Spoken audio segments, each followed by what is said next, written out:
Hello peeps, Hillbilly Halfwit here. Sorry about the sheep in the background. I've just been feeding some in a creep feed, some of the lambs, and they're bleating on my voice. Here we are. What we're talking about today is I'm showing you how far I've gone with the Series 3 Land Rover look. So we've got the top off, the back off, both axles and spring assemblies off. I'm not going to say it was an easy job. People say this, taking these Land Rovers is an easy job to take them apart. It is not an easy job, especially when they're old and everything is rusted and is sectional, and all the little bolts have got another captured bolt on the top that you've got to put another spanner on, which modern vehicles aren't like that. They've got a welded bolt usually, so it's not easy, far from easy. So we've got the back off, and if you remember the other day, somebody told me that because it's a 109 chassis, that you can build it from the back. Now, I have actually been measuring things up out here, and I don't think that's right unless I got a different chassis, because the 109 chassis I have is probably about a foot bigger out the back. I don't think that's right, so I think I'm going to probably need a long wheelbase side panels on, I think. Not 100% sure yet. We'll have to, when we get to the chassis, we'll measure it all up and see. So the chassis I've got is a 109 for a 6-cylinder as well. So if it's like that, it'll mean I'll have to have panels for the front as well, because the front is going to be longer, stretched. So this could be awkward. I don't know yet. So we'll see. We'll see how this goes now. If it gets too awkward where I'm having to buy a lot of panels, I might have to opt to buy a different chassis again, because looking at the price of these panels for 109s, they're not cheap.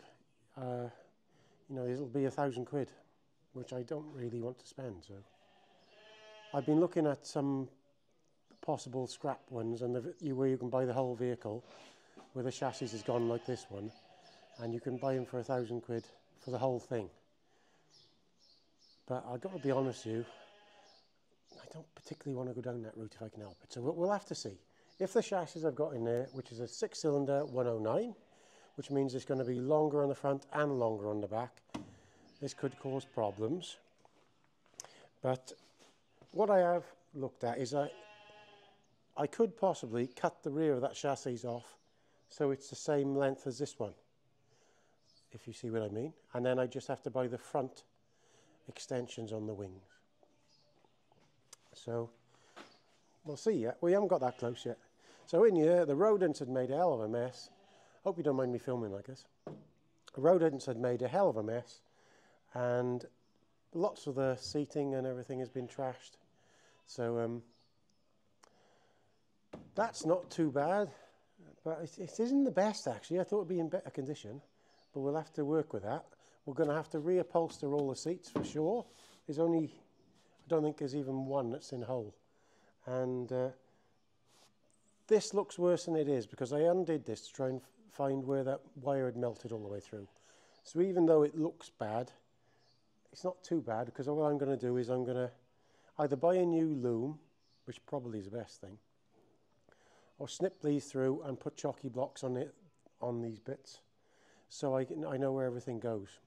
So I think that's what I'm going to probably do. But if a harness is cheap, I'll buy the harness. But I haven't gone towards the engine yet, which in this is a 4-cylinder petrol. And sorry, there's not a lot of room here at the moment. Now this is what I'm trying to talk about before. Because this is the 109 chassis I've got is for a 6-cylinder engine, this is why I bought it, to help fit in a 6-cylinder engine. We might have to change these things to stretch it, and the bonnet. So I think we're going to have to make a decision on this once we get to the chassis, to see what the chassis is actually like when I measure it. So I've seen some 109s online that have got a 4-cylinder engine in, so she's short on the front and long wheelbase on the back.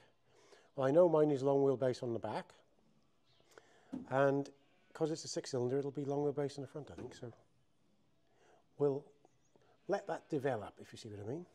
So I've dropped both axles and the spring assemblies Sorry, the light isn't very good in here. So they're just on the floor at the way at the moment. It's going to need new springs and new shocks because they've had it. Unbelievable the rust that goes in there. So we've been getting on not so bad. I've been at it for 2 days now. And the next thing, I'm going to try and get the back tub off. So that, oh sorry, it's a job to film with a camera like this. I usually use a GoPro and things like this.